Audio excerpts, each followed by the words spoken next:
Nah, mari kita sekarang sama-sama membuka satu bagian dari kitab suci, dari Injil Matius. Injil Matius pasal yang ke-6. Injil Matius pasal yang ke-6, ayat yang ke-7 sampai ayat yang ke-13. Injil Matius pasal yang ke-6, ayat yang ke-7 sampai ayat yang ke-13. Saya bacakan untuk kita semua. Lagi pula dalam doamu itu, janganlah kamu bertele-tele seperti kebiasaan orang yang tidak mengenal Allah. Mereka menyangka bahwa karena banyaknya kata-kata, doanya akan dikabulkan. Jadi janganlah kamu seperti mereka, karena Bapamu mengetahui apa yang kamu perlukan sebelum kamu minta kepadanya. Karena itu berdoalah demikian, Bapa kami di sorga, dikuduskanlah namamu, datanglah kerajaanmu, jadilah kehendakmu di bumi seperti di sorga. Berikanlah kami pada hari ini makanan kami yang secukupnya, dan ampunilah kami akan kesalahan kami, seperti kami juga mengampuni orang yang bersalah kepada kami. Dan janganlah membawa kami ke dalam pencobaan, tetapi lepaskanlah kami daripada yang jahat. Demikian firman Tuhan, mari kita sama-sama tunduk kepala, kita masuk di dalam doa. Bapa di dalam sorga, kami berterima kasih pada kesempatan hari ini kami Tuhan kumpulkan sekali lagi untuk kami boleh merenungkan dan juga belajar akan firman Tuhan. Kami mohon biarlah kehidupan doa kami boleh bertumbuh dan melaluinya karakter kami diserupakan menjadi sama dengan karakter Kristus. Berkati kami semua ya Tuhan yang sudah hari ini hadir di hadapan-Mu, Tuhan yang berbicara melalui hamba-Mu, Tuhan yang juga akan memberkati orang-orang yang hari ini datang kepada Tuhan dan rindu kehidupan mereka Tuhan penuhkan melalui firman dan juga kehadiran Tuhan. Terima kasih ya Bapa. Hanya di dalam nama Tuhan Yesus Kristus kami berdoa dan kami mengucap syukur. Amin. Saudara, di dalam reformasi, salah satu orang yang Tuhan pakai untuk mengerjakan pembaruan gereja, yaitu John Calvin, dia pernah mengatakan satu kalimat yang mengatakan bahwa yang namanya doa itu merupakan latihan rohani paling utama di dalam iman Kristen. Jadi doa itu merupakan the chief exercise of faith, latihan rohani yang paling penting. Dan sebagaimana pada waktu kita membayangkan yang namanya latihan rohani, maka kita berharap bahwa melalui latihan rohani tersebut akan ada yang namanya pertumbuhan. Bukan? Kalau kita latihan piano sekian lama, kita berharap ada jari-jari kita jadi lebih lincah memainkan satu lagu, lebih gampang untuk pindah-pindah tuts misalnya, maka mata kita juga lebih gampang untuk melakukan sight reading, melihat partitur itu secara cepat, dan mungkin telinga kita juga lebih terlatih untuk menangkap not atau menangkap chords dan seterusnya.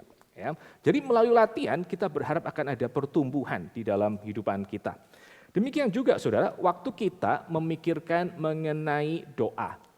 Kalau yang namanya doa dikatakan sebagai latihan utama daripada iman, maka kita berharap melalui kehidupan doa yang semakin lama semakin baik, yang semakin bertumbuh, kita juga mengalami yang namanya pertumbuhan rohani.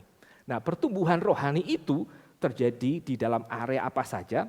Pertumbuhan rohani yang dikerjakan melalui doa itu mencakup hal-hal apa saja, inilah yang akan kita bahas pada pagi hari ini. Nah, saya mengajak kita untuk merenungkan satu bagian tentang doa, yaitu dari doa Bapa kami. Ya, jadi kita sudah membahas 7 kali tentang doa dan sepertinya kita harus tentu saja tidak bisa melewatkan doa Bapa kami karena ini merupakan satu bagian yang sangat penting sekali. Nah, melalui doa Bapa kami, saudara, saya ingin mengajak kita untuk merenungkan 3 bagian atau 3 area di dalam kehidupan Kristen di mana kita itu perlu bertumbuh. Ya, ini bukan merupakan satu eksposisi yang mendetail tentang doa Bapa kami, saya hanya akan jelaskan secara garis besar saja. Saudara, waktu saudara melihat doa Bapa kami, ayat yang ke-9 ya. Bapa kami yang di sorga, dikuduskanlah namamu. Maka ayat ini saudara itu menjelaskan kepada kita atau memberikan kepada kita satu indikasi area apa yang kita perlu untuk struggle dan bertumbuh melalui doa. Dan jawabannya adalah melalui permintaan di dalam ayat yang ke-9 supaya kita mengenal Bapa yang di sorga dan mengkuduskan namanya, kita diajak untuk bertumbuh di dalam tentu saja relasi kita dengan Allah, gitu, relasi kita dengan Dia. Ya. Itu hal pertama, area pertama di mana kita perlu bertumbuh melalui doa. Kita bertumbuh di dalam relasi kita dengan Allah. Nah kalau kita tuh pada waktu berdoa, maka doa-doa kita tuh hanya sekedar dipenuhi oleh kekhawatiran kita hanya dipenuhi oleh keinginan-keinginan kita, lalu setelah bertahun-tahun kita menjadi orang Kristen dan kita berdoa, aspek ini tidak bertumbuh, maka ada sesuatu yang kita perlu koreksi, ada sesuatu yang kita perlu kemudian evaluasi di dalam kehidupan kita. Karena pada waktu kita melihat bersama-sama doa Bapa kami, maka bagian pertama yang Tuhan Yesus itu highlights ya, untuk pertumbuhan rohani adalah relasi kita dengan Allah, relasi kita dengan Allah. Nah, budaya di mana kita tinggal, budaya sekuler di mana kita tinggal, itu merupakan satu kekuatan yang berusaha untuk membentuk cara kita berpikir tentang Allah gitu. Dan bahkan mungkin bukan hanya sekedar budaya sekuler saja, tetapi kalau saudara melihat budaya ancient misalnya, budaya-budaya yang kuno, maka seluruh budaya ini seperti punya kesepakatan menggambarkan Allah itu seperti apa. Dan mereka semua sepakat bahwa yang namanya Allah atau bahkan dewa-dewa itu merupakan satu kekuatan supranatural yang distant, yang jauh daripada kita dan yang sebenarnya juga tidak peduli kepada kita. Itulah kenapa kalau saudara itu melihat kebudayaan-kebudayaan kuno gitu, mereka selalu dipenuhi dengan yang namanya upacara-upacara sesajen, upacara-upacara pemberian ini ya, pemberian korban kepada para dewa tersebut. Entah korban itu bisa berupa misalnya binatang atau korban itu di dalam beberapa kebudayaan kuno juga bisa berupa yang namanya nyawa manusia. Ya. Beberapa waktu yang lalu saya sempat lihat satu dokumenter yang menceritakan tentang ditemukannya ada satu gadis kecil yang membeku di pegunungan es gitu. Saya lupa tuh di pegunungan mana. Lalu kemudian orang itu bertanya, ini siapa yang dia bisa ada di atas puncak gunung sendirian, lalu seluruh pakaiannya masih lengkap dan kemudian dia itu terlihat duduk di sana tanpa ada bekas luka dan ada bekas trauma apapun, dia hanya sekedar duduk di sana dibalut dengan yang namanya selimut dan dia ada di dalam kondisi keadaan mati. Ya. Lalu setelah orang itu meneliti, mereka ronsen, lalu mereka melihat kebudayaan sekitar itu, mereka menemukan bahwa gunung es tersebut itu merupakan satu gunung es tempat para suku-suku yang kuno, mereka mempersembahkan anak gadis mereka kepada para dewa. Dan kemungkinan anak gadis ini adalah anak gadis dari kepada kepala suku. Mereka pilih yang terbaik untuk dipersembahkan kepada para dewa. Lalu mereka mempersembahkannya bagaimana? Mereka mengkubur anak ini itu hidup-hidup di bawah tumpukan es.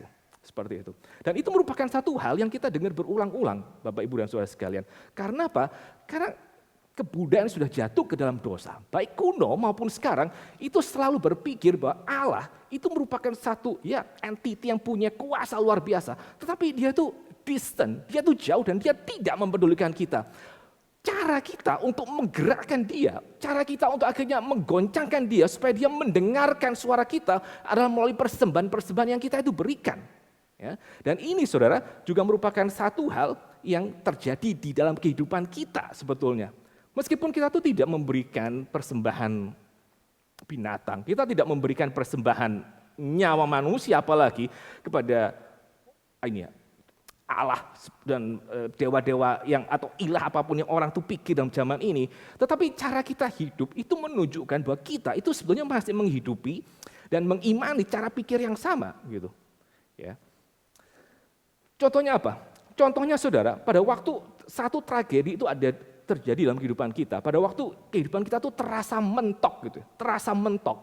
Dan kita melihat bahwa pintu ke depan tuh tertutup gitu. Entah kenapa pintu ke depan tuh tertutup. Lalu di dalam benak kita tuh timbul satu pikiran seperti ini. Setelah semua yang saya kerjakan untuk Allah gitu, setelah semua yang saya tuh korbankan untuk pekerjaan Tuhan, setelah saya tuh menjaga hidup sebaik mungkin, saya juga belajar berdoa sebagaimana dikerjakan yang dikhotbahkan dari gereja, tetapi Tuhan itu tidak membuka jalan, Tuhan itu tidak memberikan apa yang saya minta gitu. Terus apa ini maksudnya Tuhan seperti itu? Nah kalimat itu saudara, kalimat itu menunjukkan bahwa sebetulnya meskipun kita itu secara culture, kita tuh tidak memberikan persembahan, tetapi di dalam benak kita yang paling dalam, kita merasa kebaikan kita, kehidupan saleh kita, ini berfungsi sebagai satu sacrifice yang harusnya menggerakkan Tuhan, memberikan apa yang kita perlukan atau yang kita minta. Saudara. Jadi apa yang saudara tuh lihat, kebudayaan Inka, lalu kebudayaan ini Babilonia, lalu kebudayaan apapun yang memberikan korban persembahan, itu ada di dalam diri kita itu. Konsep bahwa kita tuh pasti perlu menggoncangkan Allah supaya Allah itu memberikan apa yang kita perlukan, karena kalau tidak dia tidak memedulikan kita, itu ada di dalam hidup ini, saudara. Nah kalau saudara tuh belum sadar, nanti tunggu deh, tunggu waktu ada krisis besar. Tunggu waktu kita tuh berderai-derai air mata, lalu kita mentok dan tidak tahu harus bagaimana. Baru kita tanya, kenapa hari ini terjadi setelah apa yang saya itu kerjakan. Di dalam doa Bapa kami, saudara, di dalam doa Bapa kami yang dituliskan oleh Injil Matius, maka Matius itu mengatakan bahwa Allah yang menyatakan dirinya di dalam Yesus Kristus itu adalah Allah yang bagi kita itu adalah Bapa. Ya, adalah Bapa. Bapa kami yang ada di sorga. Di sini Matius mengatakan, pada waktu dia mengatakan bahwa kami yang ada di sorga, Bapa kami yang ada di sorga itu berarti Bapa yang powerful. Dia Bapa yang penuh dengan otoritas, dia memerintah sorga, itu adalah Allah yang kita miliki. Tetapi pada saat yang sama, Allah yang ada di sorga, yang memerintah segala sesuatu dan semua hal itu tunduk kepada kedaulatannya adalah Bapa bagi kita. Pada waktu doa Bapa kami itu ditulis ya, berkali-kali Matius di dalam bagian ini maupun juga dalam bagian yang lain, dia selalu mengingatkan kepada kita tentang kebaikan Bapa. Gitu. Kita tidak perlu menggoncang-goncangkan Allah supaya Allah itu memberikan apa yang kita minta, sebagaimana orang pagan itu menggoncangkan dewa-dewa mereka. So perhatikan ayat yang ke-7 sampai ayat yang ke-8. Di sana Matius mengatakan bahwa waktu kita berdoa, jangan kita tuh berdoa bertele-tele seperti kebiasaan orang-orang yang tidak mengenal Allah. Karena mereka menyangka pada waktu mereka ngomong banyak sekali, mereka bisa menggoncangkan dewa mereka untuk memberikan apa yang mereka perlukan. Di dalam bagian yang lain, saudara, Matius mengatakan apa? Matius mengatakan, Bapamu yang di sorga itu tahu kebutuhanmu sebelum engkau minta. Karena itu janganlah khawatir. Di dalam bagian yang lain, Matius mengatakan bahwa yang memelihara burung-burung yang terbang tersebut, yang memelihara bunga yang tumbuh di padang, itu siapa? Itu Bapamu yang di sorga. Yang memberikan pakaian yang sangat indah kepada bunga bakung, meskipun bunga bakung itu tidak bisa memintal dirinya. Itu Bapa yang ada di sorga. Di dalam bagian lain, Matius mengatakan, Bapa mana yang akan memberikan ular kepada anak yang minta roti? Itu adalah gambaran Allah yang kita miliki di dalam Yesus Kristus. Allah yang berkuasa atas kerajaan sorga, tapi diberikan kepada kita sebagai apa? Sebagai yang namanya Bapa yang mengasihi kita, saudara. Nah, ini merupakan satu bagian yang sangat penting di dalam kitab suci. Merupakan satu bagian yang sangat penting di dalam kehidupan doa kita, dan merupakan satu bagian yang sangat penting di dalam pertumbuhan rohani kita. Waktu kita itu mau berdoa, waktu kita itu mau melihat apakah kita itu bertumbuh di dalam doa, maka ini merupakan satu bagian yang kita harus periksa. Apakah saya di dalam kehidupan saya semakin lama semakin bisa bersandar dan semakin percaya kepada Allah Bapa yang mengasihi saya meskipun kondisi saya seperti ini. Apakah saya tuh masih bisa beristirahat di dalam gagasan bahwa Allah itu mengasihi saya meskipun kondisi saya itu sangat sulit gitu. Itu hal yang kita perlu pertumbuhkan, saudara. Dan kita sebagai orang Kristen, kita tuh mengerti bahwa Allah mengasihi kita karena apa? Karena Dia tuh sudah memberikan putranya untuk kita. Karena Dia memberikan Yesus Kristus mati buat kita, kita tahu Dia mengasihi kita. Kita mungkin, kata Timothy Keller, kita mungkin tidak mengerti kenapa kita sekarang menanggung kesulitan dan air mata seperti ini. Kita tidak tahu alasan persen kenapa. Tapi satu hal yang kita bisa secure, satu hal yang kita bisa beristirahat adalah apapun alasannya, yang jelas semua alasan untuk kesulitan tersebut itu bukan karena Allah tidak mengasihi kita. Karena Dia memberikan Yesus Kristus mati buat kita, dan itu cukup, saudara. Ya, itu cukup. Kita tidak tahu kenapa sekarang mungkin kondisi finansial kita susah. Kita tidak tahu sekarang kenapa karakter anak kita menjadi begitu berubah. Kita tidak tahu kenapa kesulitan di kantor menjadi lebih besar. Atau kesulitan apapun jadi lebih besar. Yang jelas, saudara, apapun yang terjadi, itu bukan karena Allah tidak mengasihi kita, karena Dia sudah memberikan Yesus Kristus itu mati buat kita. Soalnya di dalam Injil Matius ya, ada satu ayat, Matius pasal yang ke-11 mengatakan seperti demikian, perkataan Tuhan Yesus. Tuhan Yesus bilang, tidak ada satu pun yang bisa mengenal Bapa kecuali anak. Matius pasal 11 ayat ke-27. Dan tidak ada satu pun yang bisa mengenal anak kecuali Bapa. Itu loh. Relasi Bapa dan anak itu seperti itu. Relasi Bapa dan seperti itu. Ya, tidak ada satupun yang bisa kenal Bapa kecuali anak. Tidak ada satupun yang bisa punya relasi cinta kasih sedemikian besar kecuali Bapa dengan Yesus Kristus. Dan tidak ada yang bisa mengasihi dan mengenal Yesus Kristus kecuali Bapa. Lalu kemudian relasi yang seperti ini dikatakan oleh Tuhan Yesus seperti ini. Relasi seperti ini dia akan extend kepada orang-orang yang percaya kepadanya. Tidak ada satupun yang bisa mengenal Bapa kecuali anak, tidak ada yang bisa mengenal anak kecuali Bapa, dan yang kepadanya anak itu memberikannya, kata Injil Matius. Dan di dalam Yesus Kristus, Bapak, Ibu, dan Saudara sekalian, kita menikmati relasi demikian. Kita menjadi anak-anak dan kita berelasi kepada Bapa, dan kita dikatakan dikenal Bapa sebagaimana Bapa itu juga mengenal Kristus. Inilah kenapa kalau saudara melihat di dalam surat-surat Rasul Paulus ya, yang melayani demikian banyak gereja, maka permintaan terutama dari Rasul Paulus untuk gerejanya itu apa? Gereja yang dilayani oleh Rasul Paulus itu bukan gereja yang bebas dari pergumulan. Mereka juga ada di dalam penganiayaan misalnya. Mereka juga ada di dalam kesesakan. Mereka ada di dalam perpecahan di antara mereka sendiri. So tinggal baca seperti misalnya kayak Galatia, lalu kemudian Korintus, lalu kemudian Efesus. Mereka ada di dalam kesesakan seperti itu. Dari luar ada pemerintah Romawi, dari luar ada orang-orang Yahudi yang berusaha untuk menyesatkan iman mereka, dari dalam mereka sendiri bertikai satu sama lain. Tapi kalau saudara melihat doa-doa yang diberikan oleh Rasul Paulus di dalam kehidupan jemaatnya, dia cuma minta satu ini, yaitu apa sih? Supaya jemaat itu makin lama, makin mengerti tentang cinta Allah yang sudah mereka terima di dalam Yesus Kristus. Itu permintaan utama daripada Rasul Paulus. Bapak, Ibu, dan Saudara sekalian. Karena apa? Karena itu yang memang paling penting. Tanpa kita tuh mengerti Allah itu siapa, maka kita itu akan kesulitan untuk hidup menjadi orang Kristen yang penuh dengan ucapan syukur, dan orang Kristen yang penuh dengan keberanian, dan orang Kristen yang penuh dengan istirahat. Tanpa Allah kita tuh mengerti bahwa sebelum kita minta, Allah itu mengasihi kita. Sebelum kita itu bisa berbuat apa-apa, kata Paulus, waktu kita masih berdosa, Allah itu memberikan putranya buat kita. Kalau kita tuh tidak menangkap bagian itu, kita tidak akan bisa punya rest dan trust di dalam kehidupan ini. Kita akan senantiasa terombang-ambing. Saudara, ada satu hal yang kita perlu perhatikan ya, mengenai pertumbuhan di dalam mengenal Allah sebagai Bapa kita yang mengasihi kita, dan kita bisa secure di dalam cintanya karena melihat salib Yesus Kristus. Saudara pernah sadar tidak? Pada waktu kita itu gagal untuk percaya kepada Allah yang adalah Bapa kita, waktu kita tuh gagal untuk beristirahat di dalam cinta Allah melalui salib Yesus Kristus, kita akan senantiasa mencari hal-hal yang lain untuk menjadi sandaran kita dan menjadi tempat istirahat kita.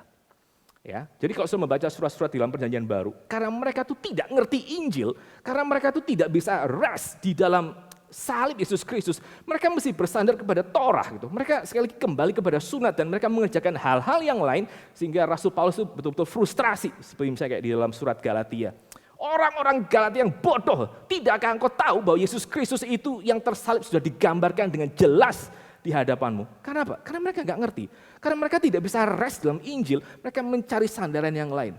Nah, demikian juga dengan kita. Waktu kita itu gagal untuk melihat bahwa Allah mengasihi kita di dalam Yesus Kristus dan cintanya itu cinta yang demikian ajaib, maka kita akan mencari hal-hal yang sebagai sandaran kita. Entah itu penerimaan orang lain, entah itu achievement kita, entah itu apapun, Bapak, Ibu, dan Saudara yang di dalam hidup ini. Tetapi plot twistnya seperti ini.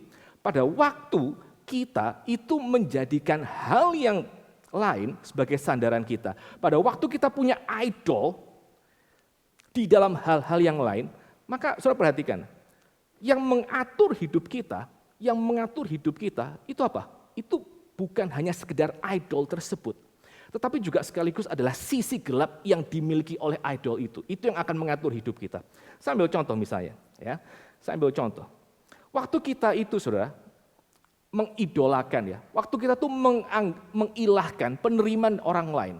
Pada waktu kita membutuhkan penerimaan dari orang lain dan kita mengangkat yang namanya penerimaan dari orang lain itu sebagai segala-galanya dalam hidup kita, maka akibatnya apa? Kita itu akan diatur oleh ketakutan akan penolakan. Heran ya, kita itu idolizing orang lain, kita idolizing acceptance dari orang lain, tapi yang akan mengatur hidup kita itu adalah ketakutan bahwa kita akan ditolak.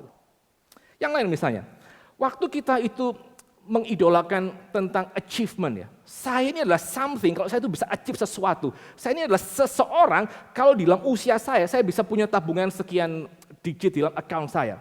Dan pada waktu kita tuh mengidolakan misalnya achievement kita, maka takut akan gagal, takut akan dihina, itu yang justru akan menghantui dan akan menteror hati kita. Aneh ya.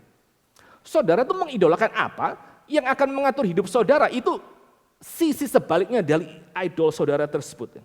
Kita mengidolakan yang namanya comfort, hidup yang aman, hidup yang tenang. Justru pada waktu kita mencari hidup yang aman dan tenang itu, maka yang namanya krisis itu saudara, itu akan menjadi satu hal yang sangat-sangat menghantui kita dan sangat-sangat akan menteror akan hati kita.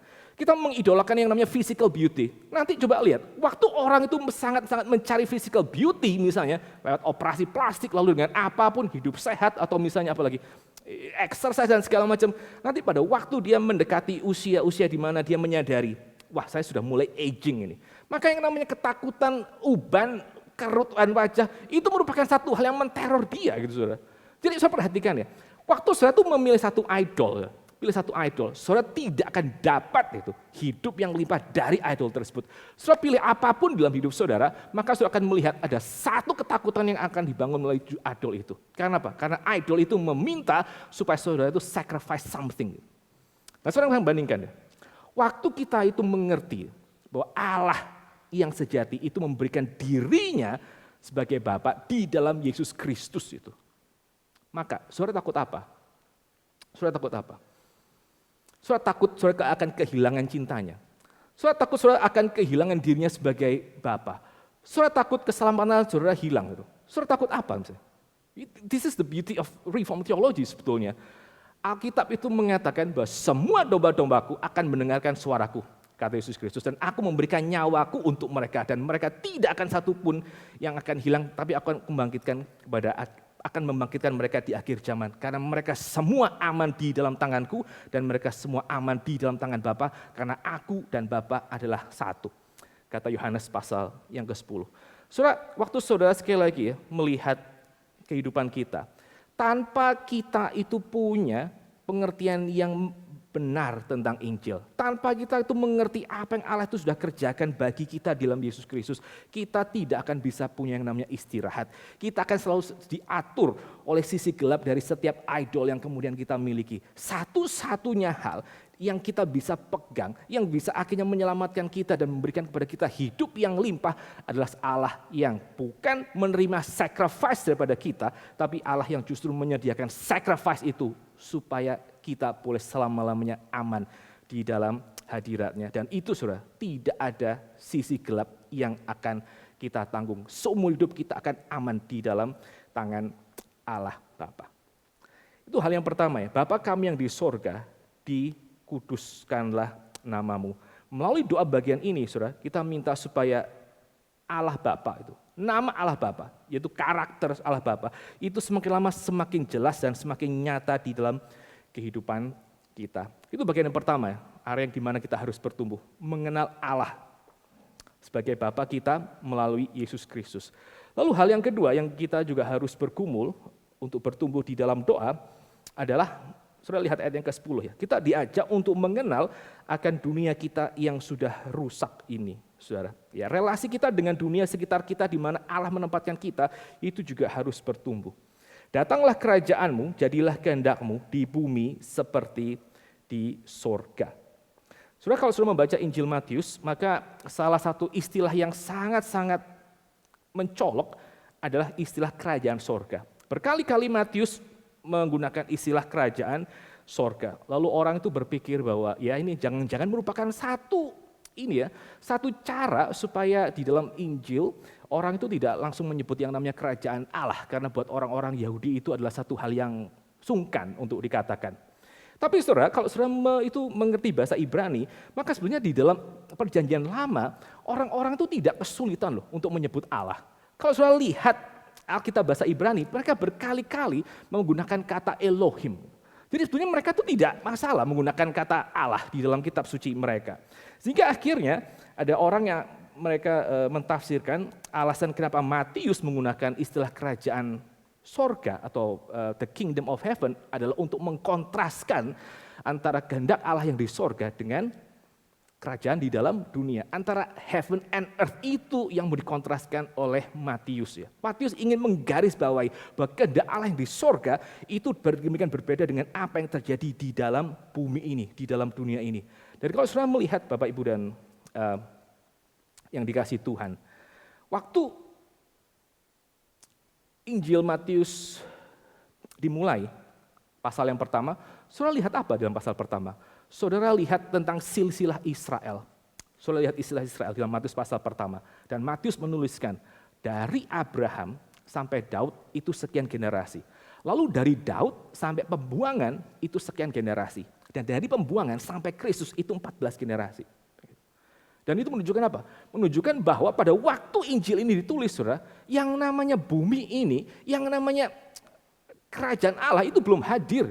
Belum hadir, saudara. Karena waktu saudara melihat seluruh perjalanan Israel, orang-orang Israel setelah mereka dibuang, mereka itu jatuh ke dalam berbagai macam kerajaan-kerajaan yang pagan, kerajaan-kerajaan yang tidak mengenal Tuhan. Mereka dijajah oleh Babilonia sekian ratus tahun, setelah itu mereka pindah dijajah oleh kerajaan Persia, setelah itu mereka pindah dijajah oleh kerajaan Alexander the Great dan seluruh jenderal-jenderalnya, dan terakhir mereka dijajah oleh pemerintahan Romawi.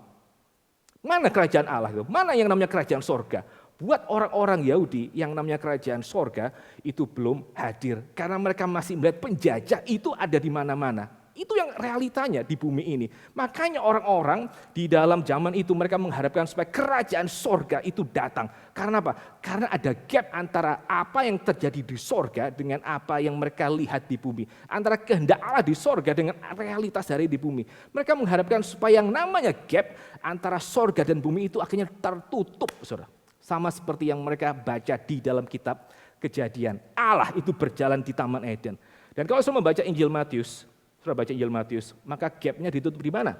Gapnya ditutup di dalam diri Yesus Kristus. Pada waktu Yesus mengatakan bahwa sekarang semua kuasa sudah diberikan kepadaku. Baik kuasa yang di sorga dan di bumi itu diberikan kepadaku.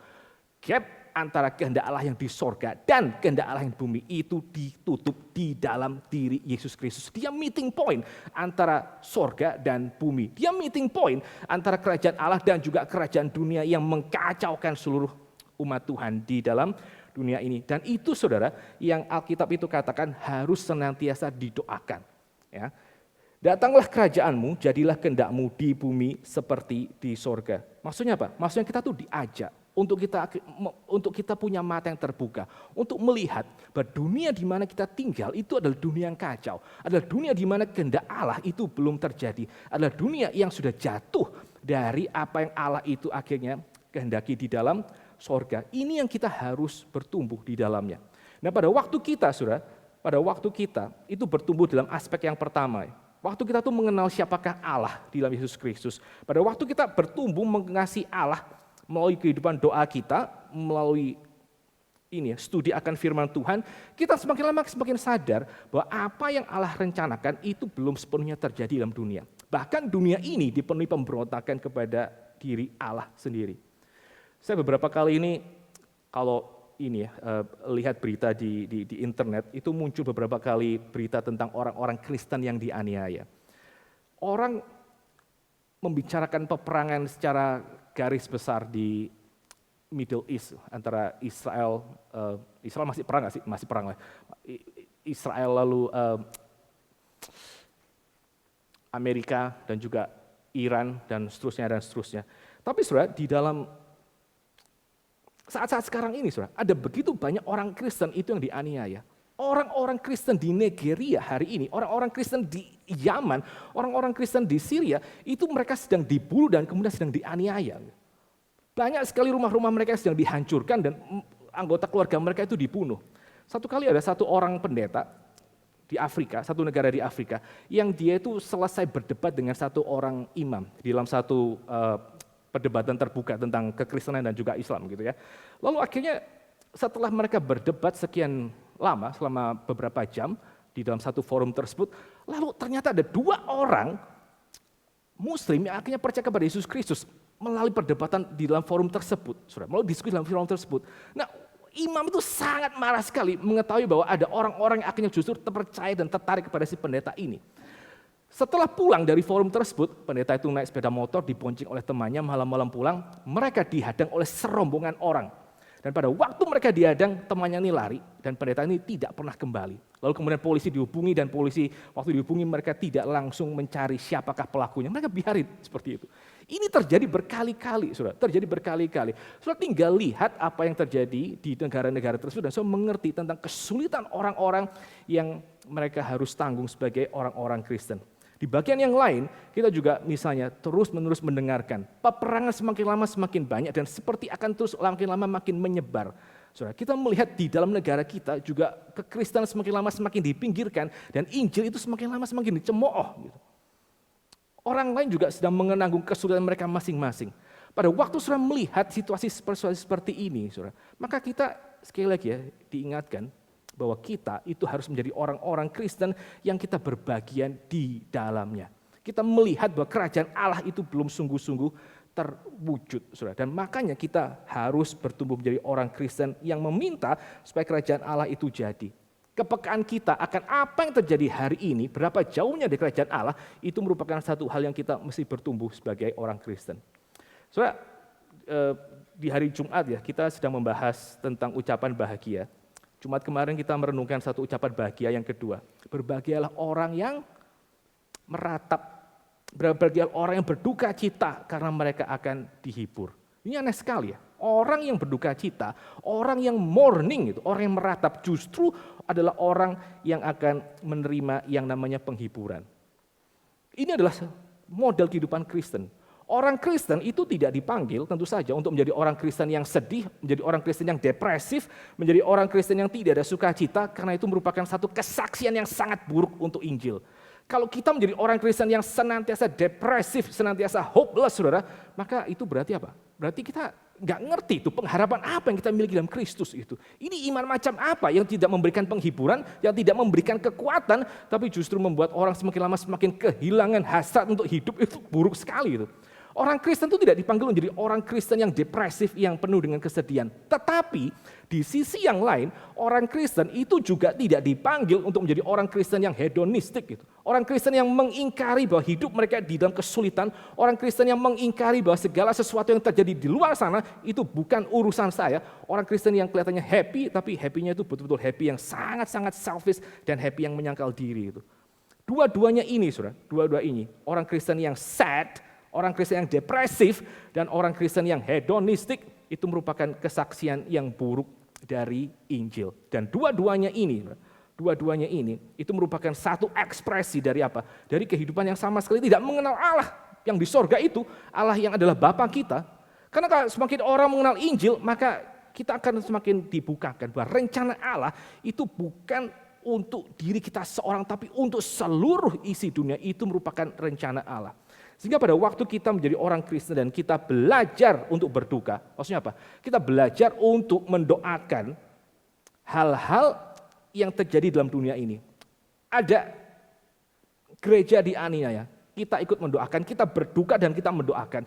Ada orang yang sedang bergumul dengan hidup mereka, kita ikut berdoa dan kita ikut mendoakan. Ada apa lagi? Ada peperangan yang terus terjadi dan itu dampaknya terus merusak ke dalam berbagai macam kehidupan manusia. Kita ikut berterbeban, berduka dan mendoakan. Maka apa? Maka Alkitab mengatakan justru pada waktu kita mendoakan hal-hal seperti ini, pada waktu kita ikut menanggung beban kedukaan seperti ini, kita justru menerima penghiburan. Menerima penghiburan dari mana? Menerima penghiburan dari fakta bahwa pada akhirnya nanti Tuhan itu akan membuat segala sesuatunya baru. Orang yang kita doakan hari ini, yang mungkin mereka sedang jatuh dalam iman mereka, mungkin satu kali kelak Tuhan akan bangkitkan. Dan pada waktu kita ikut mendoakan orang ini, kita berbagian di dalam sukacita yang Tuhan itu sedang persiapkan. Pada waktu kita misalnya sedang apa? Pada waktu kita sedang mendoakan misalnya untuk orang-orang Kristen yang dianiaya entah ada di mana. Kita mungkin tidak mengenal mereka, tapi pada waktu kita ikut mendoakan mereka, maka apa? Maka kehidupan kita itu semakin lama diubah menjadi kehidupan yang lebih tidak egois, kehidupan yang lebih mau terbuka, kehidupan yang mau lebih penuh empati kepada orang lain, dan melalui doa kita pada saatnya nanti Tuhan juga akan akhirnya bekerja, entah untuk menurunkan penghakiman kepada musuh-musuh Injil, atau Tuhan akan memberikan pengampunan dan membuat mereka bertobat. Entah apapun saudara, pada akhirnya di dalam dunia ini atau di dalam dunia akan datang, kita akan menerima penghiburan tersebut. Ya. Jadi pada waktu kita sekali lagi memeriksa kehidupan doa kita, dan kita mau melihat apakah kita sudah bertumbuh di dalam kehidupan rohani kita, maka dua hal ini saudara, relasi kita dengan Allah gitu, semakin lama semakin dalam. Kita semakin lama semakin memiliki istirahat rohani di dalam cinta Tuhan. Dan yang kedua, kita justru juga menikmati itu. Kehidupan kita dibukakan kepada pergumulan-pergumulan air mata dan kegelapan dalam dunia ini untuk kita kemudian bawa kepada Tuhan. Untuk kita minta Tuhan itu bekerja melalui doa-doa kita untuk menjawab kesulitan-kesulitan orang yang di dalam kehidupan ini. Dan itu apa? Mendatangkan sukacita yang mendalam.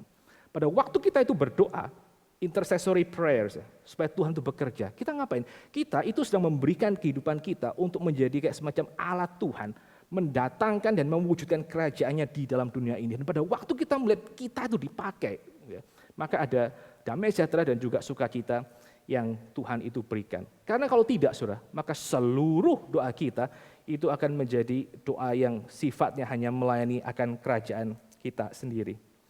Lalu bagian yang ketiga, area yang dimana kita juga harus bertumbuh adalah relasi kita dengan diri kita sendiri maupun juga relasi kita dengan orang lain. Saya bacakan ya, ayat yang ke-11 sampai ayat yang ke-13, saya rangkum menjadi satu kesatuan. Berikanlah kami pada hari ini makanan kami yang secukupnya, dan ampunilah kami akan kesalahan kami, seperti kami juga mengampuni orang yang bersalah kepada kami. Dan janganlah membawa kami ke dalam pencobaan, tetapi lepaskanlah kami daripada yang jahat. Di dalam bagian yang ketiga, saudara, kita waktu bertumbuh dalam doa, kita makin lama semakin mengerti akan kebutuhan kita sendiri, kita makin mengerti akan kerentanan kita sendiri, berapa helpless dan hopelessnya kita tanpa anugerah Allah, dan sekaligus kita juga makin lama makin mengerti tentang apa? Tentang kebutuhan dan juga kerentanan orang lain. Saudara. Waktu kita ini ya saudara, waktu kita masuk ke dalam doa Bapa kami, dan kita mulai dengan Bapa yang ada di sorga, lalu kita minta kerajaannya turun, karena kita melihat demikian banyak kerusakan di dalam dunia, maka berikutnya kita diajak untuk menempatkan itu.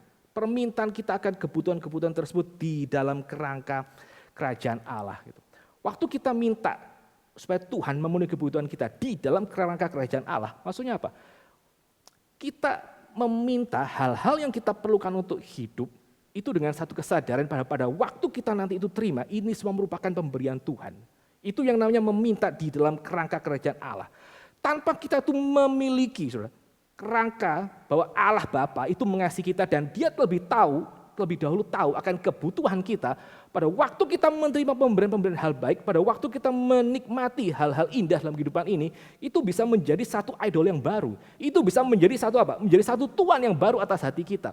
Nah, pada waktu kita meletakkan permintaan kita, sekali lagi mengingat bahwa Allah itu lebih dahulu mengerti kebutuhan kita, dan Allah kalaupun memenuhi kebutuhan kita itulah untuk supaya kita menjadi alat dalam pekerjaannya, maka setiap hal yang kita terima daripada Tuhan itu justru akan membuat kita semakin lama semakin mengenal Tuhan. Ada satu insiden di dalam ini ya, Injil Lukas. Petrus itu sekian lama dia coba tangkap ikan tidak dapat. Lalu setelah itu Tuhan datang dan Tuhan bilang, tebarkan jalamu di sisi yang lain. Setelah itu kemudian Petrus mendapatkan ikan sedemikian banyak. Dan respon pertama Petrus pada waktu dia mendapatkan ikan yang banyak itu apa? Dia mengatakan, Tuhan pergilah daripada aku, karena aku orang berdosa. Pergilah Tuhan, karena aku ini orang berdosa. Petrus itu ngomong seperti itu karena apa? Dia tidak sedang mendengarkan khotbah Yesus Kristus, dia juga tidak sedang ditegur kesalahannya oleh siapapun. Enggak, yang dikerjakan Petrus ngapain? Dia tangkap ikan, lalu karena dia mendapatkan ikan demikian banyak di hadapan Yesus Kristus, dia langsung mengerti bahwa semua hal ini itu adalah pemberian Tuhan semakin besar yang dia tidak layak terima. Dan dia mengatakan, Tuhan pergilah daripadaku karena aku orang berdosa. Waktu kita saudara diajak untuk meletakkan kebutuhan kita di dalam tangan Tuhan, maka kita menerima setiap kebaikan Tuhan dan pemberian itu sebagai satu apa? Sebagai satu tanda bahwa Allah itu mengasihi kita. Sebagai satu tanda bahwa Bapa di sorga itu betul-betul mengerti akan kebutuhan kita. Nah, pada waktu kita itu tidak pernah meminta akan kebutuhan kita, pada waktu kita itu tidak lagi melihat bahwa setiap hal yang kita terima itu berasal dari uluran tangan Sang Bapa, maka alternatifnya apa? Ya, setiap hal yang muncul ini terjadi karena aku yang rebut, karena tanganku yang ambil, bukan karena ada tangan yang memberikannya. Dan itu menjadikan kita menjadi orang-orang yang semakin lama semakin susah untuk bersyukur, dan menjadi orang yang semakin lama semakin susah untuk ya berbagi kepada orang lain. Saudara, ada satu kisah ya, dari satu orang pemuda bernama William Colgate. William Colgate adalah satu orang pemuda yang dia tumbuh di keluarga Kristen dari Inggris, lalu kemudian dia pindah ke Amerika untuk dia memulai bisnisnya. Pada waktu dia memulai bisnisnya, dia bertemu dengan satu orang Kristen yang saleh, dan dia mengatakan kepada si William Colgate ini yang masih muda itu, kamu serahkan hatimu kepada Kristus, serahkanlah hatimu kepada Kristus, kerja baik-baik, dan jangan lupa untuk engkau itu bermurah hati kepada yang namanya pekerjaan Tuhan. Dan dari muda, William Colgate pada waktu dia memulai bisnisnya, dia ingat bagian tersebut. Dia ingat apa yang dikerjakan dan apa yang dikatakan oleh temannya tersebut. Dan pada waktu dia memulai perusahaannya, saudara, dia berkomitmen untuk setiap kali dia mendapatkan apapun keuntungan sebesar atau sekecil apapun, dia itu akan kasih perpuluhan. Dan dia disiplin melakukannya. Lalu kemudian pelan-pelan Tuhan itu Tuhan berkati. Sampai kemudian pelan-pelan setelah dia cukup bagaimana banyak, dia naikkan jumlah apa yang dia berikan kepada Tuhan. Dari 10 jadi 30%, sampai terakhir seluruh hidupnya dia kasih 50%, dan mungkin semakin lama semakin banyak melampaui 50% dia berikan kepada yang namanya pekerjaan Tuhan. Dan di dalam sejarah, saudara, pada waktu saudara melihat apa yang dikerjakan oleh William Colgate, dia bukan hanya sekedar orang yang bisnis saja, orang yang kemudian mendapatkan keuntungan lalu kemudian dia diam saja. Enggak, selain dia memberikan apa yang dia bisa kerjakan kepada Tuhan, dia juga menjadi dia menjadi satu orang yang mendukung kepada proyek penerjemahan kitab suci. Dia menjadi orang yang akhirnya mendukung kepada pekerjaan-pekerjaan misi. Ada begitu banyak missionary yang kemudian dia itu akhirnya perhatikan dan dia dukung. Sampai akhirnya setelah dia itu meninggal, abad ke-19, seluruh bisnisnya itu boleh terus berjalan karena ada anak-anaknya juga saleh yang meneruskan pekerjaannya. Ya, kalau saudara tahu pasta gigi Colgate itu, odol Colgate, itu yang kerjakan William Colgate, orang Kristen yang sedemikian mengasihi Tuhan. Dan kenapa dia berani menjadi orang Kristen yang memberikan dirinya bagi Tuhan? Karena dia tahu satu hal. Dia baca satu ayat Alkitab di dalam Kejadian pasal yang ke-28 ayat yang ke-20. Dia membaca kisah pada waktu Yakub itu berjumpa dengan Tuhan di dalam mimpinya di Betel. Maka Yakub berjanji kepada Tuhan, Tuhan, kalau satu kali kelak aku boleh kembali pulang dan berjumpa dengan ayahku, dan semuanya dalam kondisi selamat dan engkau pelihara aku, maka aku akan memberikan apa yang aku bisa berikan 1/10 kepada Tuhan. Dan pada waktu William Colgate itu membaca tersebut, dia menjadikan ayat itu sebagai satu janji pribadinya di hadapan Tuhan. Dan dia menjadi orang yang sedemikian murah hati. Karena apa?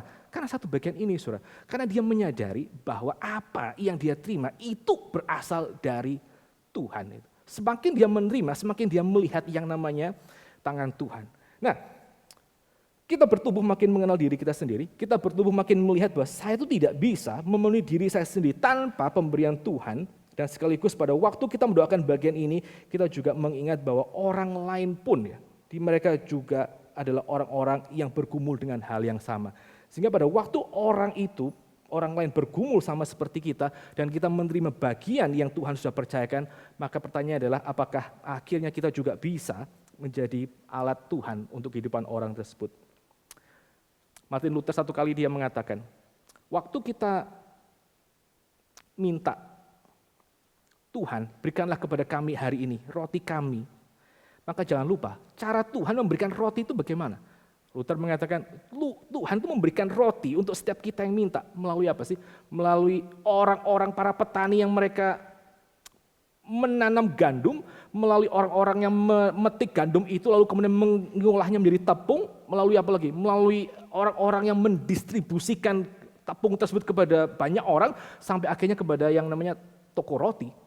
Jadi pada waktu Tuhan itu menjawab bagian ini, Tuhan menjawabnya melalui apa? Melalui Dia mengundang kita juga untuk kita berbagian di dalam memenuhi kebutuhan orang lain. Ya, kita bertumbuh di dalam kebutuhan, mengenal diri kita yang memerlukan anugerah Tuhan, memerlukan kehadiran orang lain. Dan kita sekaligus juga bertumbuh, diundang untuk bertumbuh di dalam pengertian kita, pengenalan diri kita pribadi sebagai orang-orang yang berdosa. Ampunilah kami akan kesalahan kami seperti kami juga mengampuni orang yang bersalah kepada kami. Kata Tuhan Yesus. Kita makin mengenal diri kita bukan hanya sebagai orang yang butuh akan provision dari Tuhan. Tapi kita mengenal diri kita sebagai orang yang senantiasa memerlukan pengampunan Tuhan yang baru setiap hari. Ini bukan pengampunan seperti orang-orang yang tidak diampuni, saudara. Bukan. Waktu kita minta Tuhan mengampuni kita, itu kita minta sebagai orang-orang yang sudah memanggil Allah itu sebagai Bapa kita. Kita minta ampun sebagai anak-anak Allah gitu, yang sudah ditebus dalam Yesus Kristus. Kita waktu belajar untuk memohon pengampunan, waktu kita belajar untuk mengaku dosa kita dan kita menerima pengalaman anugerah Tuhan yang baru, itu menyegarkan jiwa kita akan apa? Akan Injil gitu. Waktu saya tuh mengaku dosa hari ini dan minta anugerah Tuhan diberikan sekali lagi, maka apa yang saya cicipi hari ini merupakan satu gambaran dari apa yang Tuhan sudah kerjakan pada waktu Dia mengampuni saya di dalam Yesus Kristus dan menjadikan saya dari musuh Allah menjadi anak-anaknya. Saya mencicipi lagi pengalaman Injil itu pada waktu saya hari ini sebagai anak Allah, saya mohon akan pengampunan Tuhan. Pengampunan bukan dari musuh menjadi anak, tapi pengampunan sebagai anak yang sudah menyedihkan hati bapaknya. Itu memberikan satu, sekali lagi, kayak semacam kayak pengalaman refreshment dan juga deja vu dari pengalaman Injil tersebut. Dan pada waktu Alkitab itu mengatakan, ampunilah kami akan kesalahan kami, seperti kami juga mengampuni orang yang bersalah kepada kami. Maka sekali lagi ini membawa kita kepada satu pengenalan yang lebih dalam. Saya bisa mengampuni orang lain kalau saya mengerti diri saya itu sudah diampuni. Di dalam Injil Matius ada satu cerita yang diberikan oleh Tuhan Yesus. Ada hamba yang berutang sangat besar sekali, yang dia akhirnya diampuni oleh raja, tapi dia tidak bisa melepaskan hutang orang lain. Dan di dalam parable tersebut, maka si raja menuntut orang yang sudah diampuni besar tersebut, karena dia gagal untuk melepaskan hutang orang lain. Saudara, bagian seperti ini ya, waktu kita belajar untuk berdoa, maka bagian yang terakhir mengingatkan kita untuk kita juga bertumbuh sekali lagi di dalam pengenalan diri kita. Iya, semua hal yang saya terima itu berasal daripada tangan Tuhan. Waktu kita bertumbuh di dalam doa kita juga belajar untuk mengerti, iya, saya adalah orang yang tidak sempurna.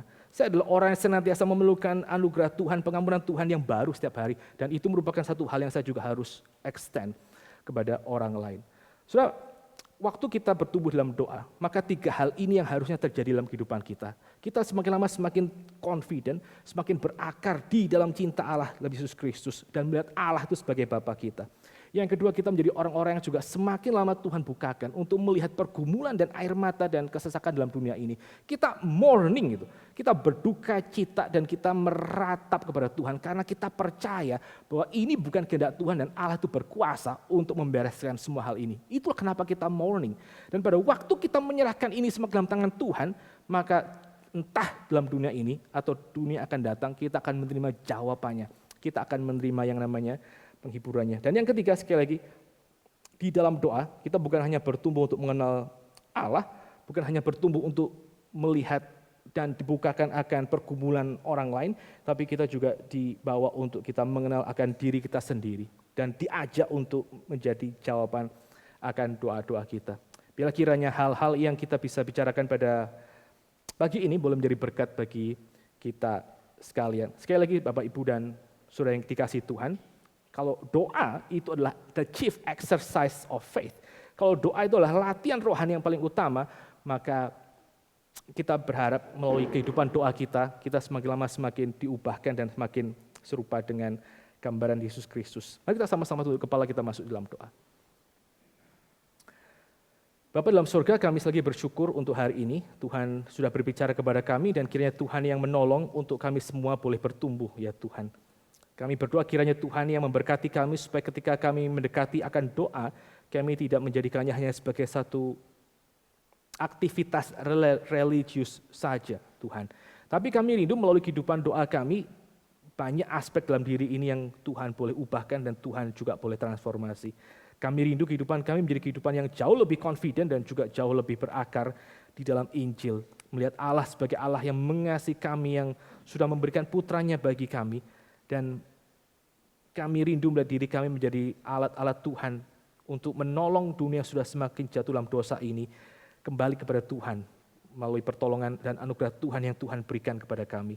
Dan kami juga rindu Tuhan menjadi orang yang jauh lebih rendah hati, mengenal akan kebutuhan kami akan pertolongan Tuhan, mengenal akan kebutuhan kami akan pengampunan Tuhan yang baru setiap hari, dan menikmati semuanya itu kami juga berharap kami boleh menjadi orang-orang Kristen yang lebih mengasihi dan juga lebih punya hati untuk melayani orang lain yang membutuhkan. Terima kasih lagi ya Bapa, Tuhan yang sudah berbicara, Tuhan yang menolong kami sekalian untuk bertumbuh. Hanya di dalam nama Tuhan Yesus kami berdoa. Amin.